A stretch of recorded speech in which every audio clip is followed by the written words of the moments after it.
اعوذ باللہ من الشیطان اللعین الرجیم بسم اللہ الرحمن الرحیم الحمد للہ رب العالمین الصلاة والسلام علی اشرف الانبیاء والمرسلین وعلی آلہ طیبین طاہرین المعصومین الذین اذہب اللہ عنہم الرجس وطہرہم تطہیرا اللہم صلی علی محمد وآل محمد اللہم اخرجنا من الظلمات الوہم واکرمنا بنور الفہم اللہم افتح علینا ابواب رحمتک وانشر علینا خزائن علومک برحمتک یا ارحم الراحمین۔ عزیزان محترم، تاریخ اسلام کی نہایت ممتاز ترین فقہی عرفانی شخصیات کا آپ کی خدمت میں تعارف کروا رہے تھے، اور اسی سلسلے میں گزشتہ روز ہم نے ملا احمد نراقی کا آپ کی خدمت میں ایک تعارف پیش کیا۔ بیان ہوا کہ ملا احمد نراقی فقہ میں، اصول میں، اعتقادات میں، اخلاق میں، منطق میں، فلسفے میں، عرفان میں، شعر میں، حساب میں، ہندسے میں، نجوم میں اور طب میں اور اس کے علاوہ بہت سے علوم میں مہارت رکھتے تھے، اور بیان ہوا کہ ایسی شخصیت کو اصطلاحاً جامع معقول و منقول شخصیت کے نام سے یاد کیا جاتا ہے۔ کل ہم نے بیان کیا کہ ملا احمد نراقی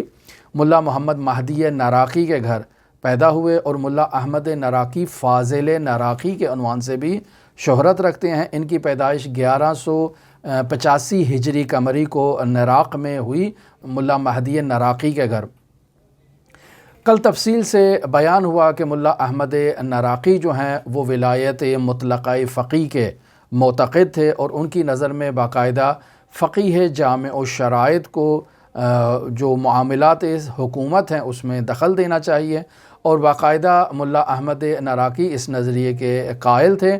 کہ فقیہ یعنی شریعت اور حکومت کے درمیان ایک نہایت ہی گہرا رابطہ ہے، اور وہ نفاذ عدالت کی وجہ سے ہے۔ یعنی احکام شرعیہ کو معاشرے میں نافذ کرنا یہ باقاعدہ ہر دور کی ضرورت ہے، ہر دور کا تقاضا ہے، اور تاریخ بشریت میں اسلام میں کوئی ایسا زمانہ نہیں آیا کہ رسول خدا صلی اللہ علیہ وآلہ وسلم نے یا حضرات ائمہ معصومین علیہم السلام میں سے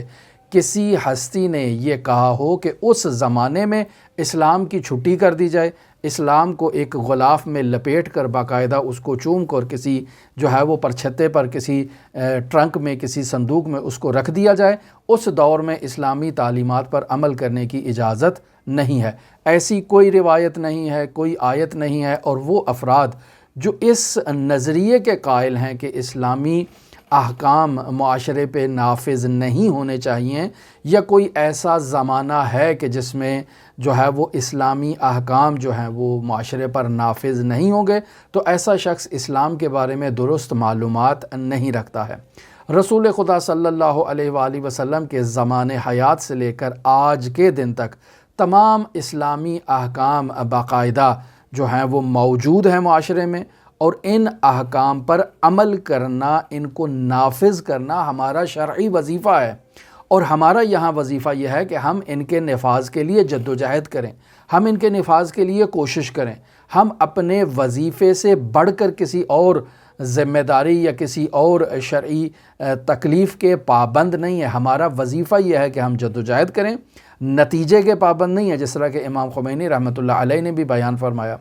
بعض لوگ مطالب کو مکس اپ کر دیتے ہیں، مطالب کو خلط کر دیتے ہیں، ایک اپنی طرف سے نتیجہ نکال لیتے ہیں۔ عزیزان محترم، باتوں کو مکس اپ نہیں کرنا چاہیے۔ اسلامی تعلیمات اور اسلامی احکام ہر دور میں نافذ ہیں، اور کل جو ولایت مطلقہ فقیہ کا نظریہ ملا احمد نراقی سے بیان کیا آپ کی خدمت میں، اس کا خلاصہ آپ کی خدمت میں یہ بیان کرتا ہوں کہ رسول خدا صلی اللہ علیہ وآلہ وسلم اپنے زمان حکومت میں بے عنوان حاکم وقت، بے عنوان حاکم شرع اپنے وقت کے قاضی کو حکم دیتے ہیں کہ فلاں شخص نے اگر شراب پی ہے تو تم نے اسے 80 کوڑے لگانا ہے۔ یہ رسول خدا صلی اللہ علیہ وآلہ وسلم نے اگر حکم جاری کر دیا تو یہی حکم امیر المؤمنین علی ابن ابی طالب کی زمان خلافت میں بھی جاری ہوگا۔ یہی حکم آج اگر جو کوئی شخص مقام حکومت پر فائز ہوتا ہے تو آج بھی اس کی ذمہ داری یہ ہے کہ اسی حکم کو نافذ کرے۔ پس اسے ہی ولایت مطلقہ فقیہ کہتے ہیں کہ عین وہ اختیارات حکومتی جو رسول خدا صلی اللہ علیہ وآلہ وسلم کو حاصل تھے،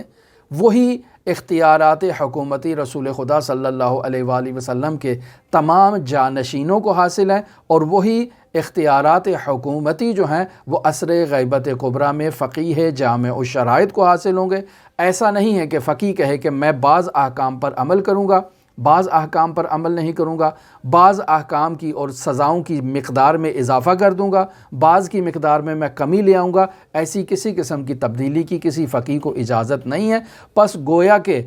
آپ یوں تصور کریں کہ آج کے زمانے میں اگر رسول خدا صلی اللہ علیہ وآلہ وسلم منصب حکومت پر فائز ہوں تو انہیں کیسے حکومت کرنا ہے، عین اسی نقش قدم پر آج کے زمانے میں فقیہ کی ذمہ داری ہے کہ اس منصب کو اسی طرح سے جو قرآن و سنت میں بیان ہوا ہے اس کو نافذ کرے، اس کے نفاذ کے لیے جد و جہد کرے۔ اسے ولایت مطلقہ فقیہ کہتے ہیں۔ لہٰذا مرحوم ملا احمد نراقی نے اپنی زندگی میں جب وہ کاشان میں موجود تھے،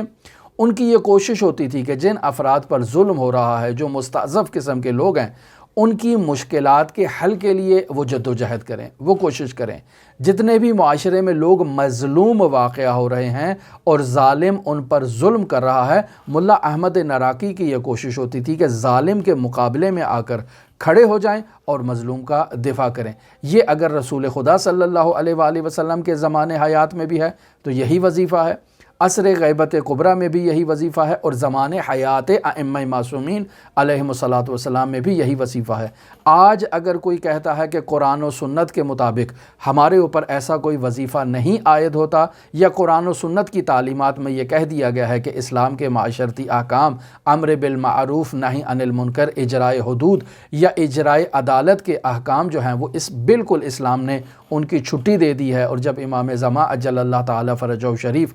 ظہور فرمائیں گے تب ان احکام پر عمل ہوگا۔ تو یہ درواقع اسلامی احکام اور اسلامی تعلیمات سے ناواقف شخص ہے۔ اس نظریے کو مرحوم اللہ احمد نراقی نے نظریہ ولایت فقیہ کے عنوان سے بیان کیا ہے۔ اور اگر فقہ کے آپ عزیزان محترم ابواب دیکھ لیں تو کتاب طہارت سے لے کر کتاب دیات تک، ان تمام ابواب میں ولایت مطلقہ فقیہ کے باقاعدہ فقہی احکام موجود ہیں، اور باقاعدہ یہاں کتابیں پبلش ہو چکی ہیں کہ جو تمام فقہی ابواب میں ولی فقیہ کے جو اختیارات ہیں، جو ولی فقیہ کے حکومتی اختیارات ہیں، ان تمام فقہی ابواب میں اس کے مسائل قرآن و سنت سے بیان کیے گئے ہیں۔ پس نہیں کہا جا سکتا کہ اسلام کے بعض احکام کی جو ہے وہ چھٹی کر دی گئی ہے، انہیں جو ہے وہ مقدس سمجھ کے کسی صندوق میں جمع کروا دیا گیا ہے کہ امام زمان جب تشریف لائیں گے تب ان کو جاری کیا جائے گا۔ نہیں عزیزان محترم، تمام ائمہ معصومین علیہم الصلاۃ والسلام نے اسلام کے نفاذ کے لیے، اسلام کے جو اجرا کے لیے جد و جہد کی ہے، اسلامی تعلیمات کے فروغ کے لیے جد و جہد کی ہے۔ آپ دیکھ لیں حضرت سید الشہداء علیہ آلاف و تحیت و ثنا کا وہ بیان کہ ارید ان اعمر بالمعروف وانہی عن المنکر، میں ارادہ رکھتا ہوں کہ امر بالمعروف کروں اور نہیں عن المنکر کروں۔ یہ امر بالمعروف یعنی معروف کا حکم دینا اور برائی سے روکنا ایک دفعہ انسان کی زبان سے ہے، ایک دفعہ انسان کے عمل سے ہے، کہ انسان باقاعدہ جو ہے وہ تلوار اٹھائے، باقاعدہ انسان جو ہے وہ حاکم کی اس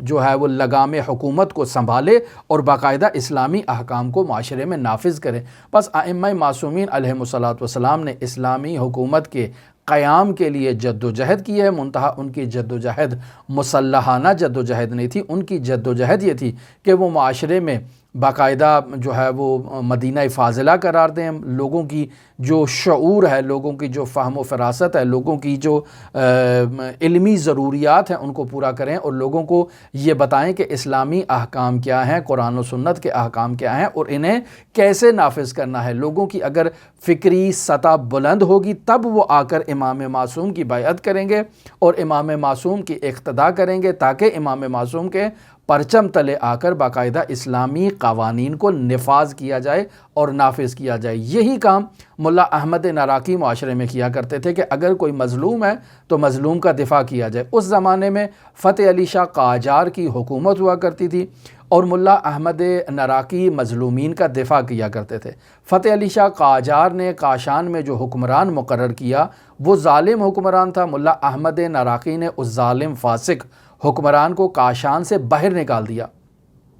حکومت وقت کو معلوم ہوا، حکومت وقت نے ملا احمد کاشانی کو تہران میں احضار کیا کہ آپ تہران آئیں اور آ کر وضاحت پیش کریں کہ آپ ہمارے حکومتی معاملات میں کیوں مداخلت کرتے ہیں۔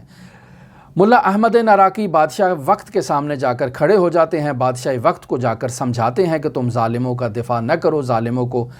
جو ہے وہ سرکاری پوسٹوں پر منصوب نہ کرو، اسے تبلیغ کرتے ہیں۔ ظالم نہیں مانتا تو ملا احمد ناراقی وہیں اپنے بازوؤں کو یوں سمیٹ کر اللہ تبارک و تعالیٰ کی بارگاہ میں ہاتھ بلند کرتے ہیں تاکہ اس ظالم بادشاہ فتح علی شاہ قاجار کے لیے نفرین کریں، لعنت کریں، بد دعا کریں۔ جیسے ہی فتح علی شاہ قاجار اس چیز کو اور اس منظر کو مشاہدہ کرتا ہے، فوراً آگے بڑھ کر ملا احمد ناراقی کے ہاتھوں کو تھام لیتا ہے اور انہیں جو ہے وہ وعدہ کرتا ہے کہ میں اب جو ہے وہ ایسا ہرگز نہیں کروں گا۔ انہیں جو ہے وہ ان سے عفو درگزر کرتا ہے، ان سے جو ہے وہ معافی تلافی کرتا ہے، ان سے عذر خواہی کرتا ہے اور انہیں واپس جو ہے وہ کاشان بھیج دیتا ہے۔ پس اس طرح سے ملا احمد ناراقی باقاعدہ میدان عمل میں موجود تھے اور باقاعدہ اسلامی قوانین کے نفاذ کے لیے جد و جہد کیا کرتے تھے۔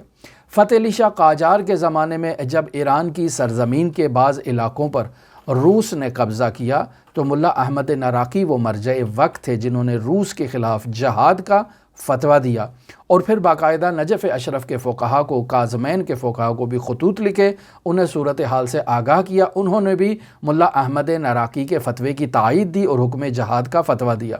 ایسے میں ملا احمد ناراقی وہ شخصیت تھے کہ جنہوں نے خود فوجی لباس پہنا اور بارڈر کے محاذ اول میں جا کر انہوں نے سپاہیوں کی جو ہے وہ حوصلہ افزائی کی، ان کی جو ہے وہ تشویق اور ترغیب دلائی تاکہ وہ اسلامی سرزمین کے دفاع کے لیے جو ہے وہ میدان میں برقرار رہیں۔ تو یہ ملا احمد ناراقی کی عملی کاوش تھی اور ولایت مطلقہ فقیہ کا ایک عملی جو ہے وہ ثبوت ہے کہ انہوں نے حکم جہاد دیا۔ یہاں عزیزان محترم بیان کریں کہ ملا احمد ناراقی کی وہ گراں قدر کتاب معراج السعادہ جو اخلاقی موضوعات پر ہے، فارسی زبان میں ہے، کتاب جامع السعادات کا وہ ترجمہ اور خلاصہ ہے۔ تو یہ کتاب جیسے ہی پبلش ہوئی، لوگوں کے درمیان پہنچی، لوگوں کی جو ہے وہ دید میں اضافہ ہوا، لوگوں کی اخلاقی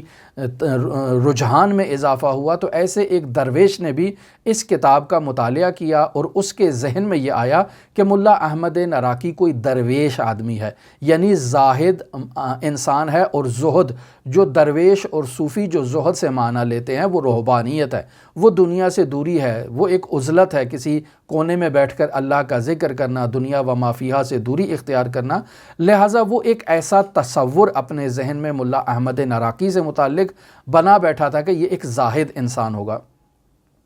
لہٰذا وہ ملا احمد ناراقی کا مرید اور عقیدت مند ہو جاتا ہے۔ وہ کاشان آتا ہے ملا احمد ناراقی سے ملاقات کرنے کے لیے، اور جب کاشان پہنچتا ہے تو دیکھتا ہے کہ یہ تو مرجعیت عظمیٰ کے مقام پر فائز ہیں، یہ تو امور کو رتق و فتق کر رہے ہیں، یہ تو معاملات میں دخل دے رہے ہیں، یہ تو باقاعدہ انہوں نے پورا اپنا ایک حکومتی اور سرکاری سیٹ اپ بنا رکھا ہے۔ تو وہ درویش ملا احمد ناراقی کے پاس کچھ عرصہ رہتا ہے اور وہ اس چیز کو سمجھ جاتا ہے کہ نہیں، یہ دنیادار انسان ہے، یہ زاہد انسان نہیں ہے۔ لہٰذا وہ ملا احمد ناراقی کو تبلیغ کرتا ہے کہ آپ یہ کہاں ان مسائل میں گرفتار ہو چکے ہیں، چلیں کربلا چلتے ہیں، امام حسین علیہ آلاف و تحیت وثنا کی زیارت کرتے ہیں، دنیا سے تھوڑا دوری اختیار کریں، یہ آپ کے شایان شان نہیں ہے۔ ملا احمد ناراقی کہتے ہیں ٹھیک ہے، اگر آپ کربلا جانے کا ارادہ رکھتے ہیں تو مسئلہ نہیں ہے، آپ کہتے ہیں تو میں بھی آپ کے ساتھ کربلا چلا جاتا ہوں۔ ملا احمد ناراقی اس درویش کے ساتھ اٹھ جاتے ہیں اور کربلا کا سفر آغاز کرتے ہیں۔ کچھ راستہ طے کرنے کے بعد وہ درویش تھک جاتا ہے اور بیٹھ جاتے ہیں کہیں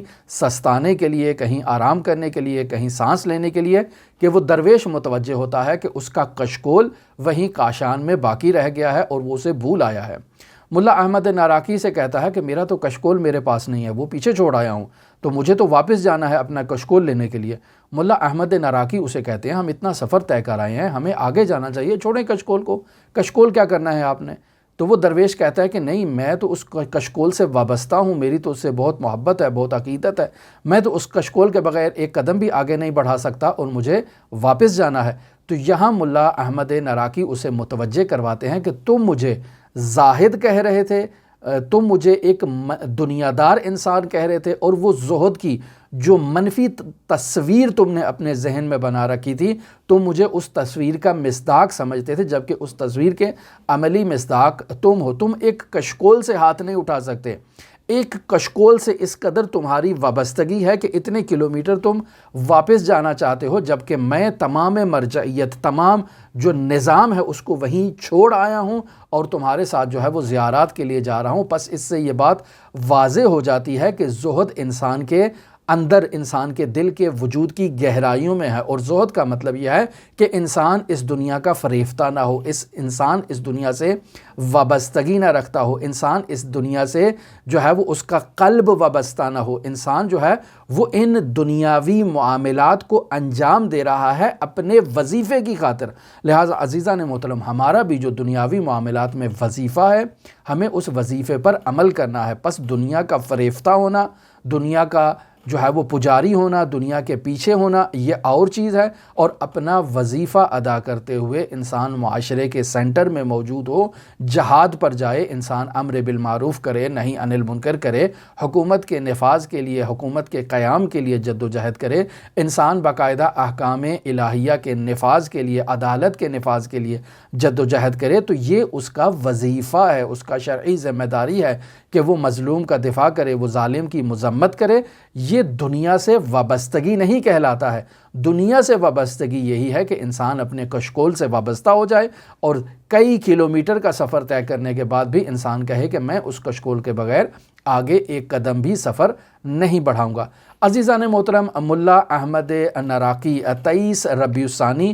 1245 ہجری قمری کو نراق ان کا انتقال ہو جاتا ہے۔ نراق اور قاشان کے اندر ایک وبا کا مرض پھیلتا ہے، ملا احمد نراقی اسی مرض میں مبتلا ہو جاتے ہیں، ان کا قاشان میں انتقال ہو جاتا ہے۔ اب یا ان کی وصیت تھی یا ان کی خواہش تھی کہ ان کے جسد اطہر کو وہاں کاشان سے نجف اشرف منتقل کیا جائے اور حضرت سید الاوصیاء امیر المؤمنین علی ابن ابی طالب علیہ آلاف و تحیت و ثنا کے حرم مطہر میں دفن کیا جائے۔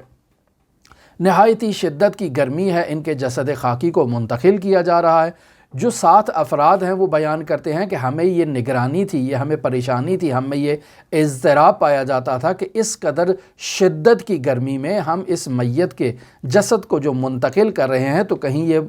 بدن جو ہے یہ متعفن نہ ہو جائے، اس سے بدبو نہ آنا شروع ہو جائے، کہیں یہ میت خراب نہ ہو جائے۔ لہٰذا بار بار آگے بڑھتے تھے اور میت کے پاس جا کر اس کا معائنہ کرتے تھے۔ ہر بار انہیں وہاں سے جو ہے وہ مشک ناب کی خوشبو جو ہے وہ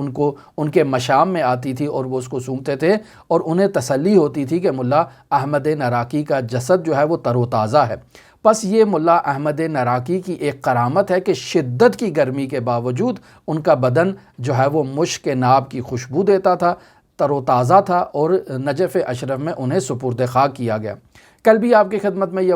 واقعہ اجمالاً بیان کیا کہ سید احمد خسرو شاہی کہتے ہیں کہ میں اپنے والد سید محمد خسرو شاہی کی تدفین کے لیے جب ان کی قبر میں اترتا ہوں تو میں مشاہدہ کرتا ہوں کہ ملا مہدی نراقی اور ملا احمد نراقی کے جنازے بالکل تر و تازہ، بالکل سالم ہیں۔ میں اس قبر میں جا کر ان کی اس کیفیت کی طرف متوجہ ہوتا ہوں۔ بس اس سے یہ معلوم ہوتا ہے کہ یہ دونوں جلیل القدر والد اور فرزند اللہ تبارک و تعالیٰ کے اولیاء میں سے تھے، مقرب انسان تھے، باتقویٰ انسان تھے، پرہیزگار انسان تھے، اللہ والے انسان تھے۔ لہٰذا ایسے افراد کی یاد کو تازہ کرنا چاہیے، ایسے افراد کے آثار کا مطالعہ کرنا چاہیے، ان کی کتابوں سے ہمیں فیضیاب ہونا چاہیے۔ انہوں نے اسلام کی سربلندی کے لیے، معارف اہل بیت علیہم الصلاۃ والسلام کی ترویج اور نشر و اشاعت اور تبلیغ کے لیے زحمت کی ہے۔ یہ میری اور آپ کی ذمہ داری ہے کہ ان کے آثار سے فیضیاب ہو۔ ہماری دعا ہے کہ خداوند متعال ملا محمد مہدی نراقی اور ملا احمد نراقی دونوں باپ اور بیٹے کے درجات کو عالی و متعالی قرار دے۔ ہماری دعا ہے کہ خداوند متعال تمام علماء حقہ جو اس دنیا سے رخصت ہو چکے ہیں انہیں جوار رحمت میں جگہ عطا فرمائے۔ تمام علماء، تمام عرفاء، تمام فقہا جو اس دنیا میں اس وقت موجود ہیں، اللہ ان کی توفیقات میں اضافہ فرمائے کہ وہ اسلام اور مسلمین کی سربلندی کے لیے اپنا کردار ادا کر سکیں۔ اگر ان علماء میں، ان فقہا میں، ان عرفاء میں کوئی بیمار ہے تو اللہ انہیں شفائے کاملہ عاجلہ کلیہ عطا فرمائے۔ دعا گو ہیں کہ اللہ تبارک و تعالی دنیا جہان میں جہاں کہیں مؤمنین آباد ہیں اللہ انہیں آباد و شاد رکھے۔ دنیا جہان میں تمام مؤمنین جہاں کہیں مقروض ہیں اللہ ان کے قرضوں کو خزانہ غیب سے عطا فرمائے۔ جہاں کہیں مؤمنین پریشان حال ہیں اللہ ان کی پریشانی کا خاتمہ بالخیر فرمائے۔ جہاں کہیں مؤمنین دنیا جہان میں آفات ارضی و سماوی میں مبتلا ہیں اللہ انہیں آفات سے نجات عطا فرمائے۔ تمام مؤمنین کو اہل بیت علیہم الصلاۃ والسلام کی سیرت اور تعلیمات پر عمل کرنے کی توفیق عطا فرمائے۔ دعا گو ہیں جو مومنین بیمار ہیں اللہ انہیں شفائے کاملہ عاجلہ کلیہ عطا فرمائے۔ جو بے روزگار ہیں اللہ انہیں روزگار عطا فرمائے۔ جو بے اولاد ہیں اللہ انہیں اولاد نرینہ عطا فرمائے۔ جو اپنے بچوں اور بچیوں کے ہاں اولاد کے لیے پریشان ہیں، روزگار کے لیے پریشان ہیں، ان کی تعلیم و تربیت کے لیے پریشان ہیں، ان کی شادی کے لیے پریشان ہیں، اللہ والدین کی ان تمام پریشانیوں کا خاتمہ فرمائے اور ان کے بچوں کی تعلیمی مشکلات کو برطرف فرمائے، اولاد نرینہ عطا فرمائے، شادی کی مشکلات کو برطرف فرمائے۔ جو مالی مشکلات ان کی شادی کی راہ میں رکاوٹ ایجاد کر رہے ہیں اللہ تبارک و تعالی ان کی ان مالی مشکلات کا خاتمہ بالخیر فرمائے۔ اللہ تبارک و تعالی کی بارگاہ میں دعا گو ہیں کہ حضرت صاحب العصر والزمان منجی عالم بشریت کے ظہور میں تعجیل فرمائے، ہمیں امام زمان کے اصحاب و انصار و اعوان میں شمار فرمائے۔ آپ تمام مؤمنین کے لیے امام رعوف امام علی ابن موسیٰ الرضا علیہ آلاف و تحیت و ثنا کی نورانی بارگاہ میں نائب و زیارہ بھی ہیں اور دعا گو بھی ہیں۔ اللہم صلی علی محمد و آل محمد وعجل فرج قائم آل محمد۔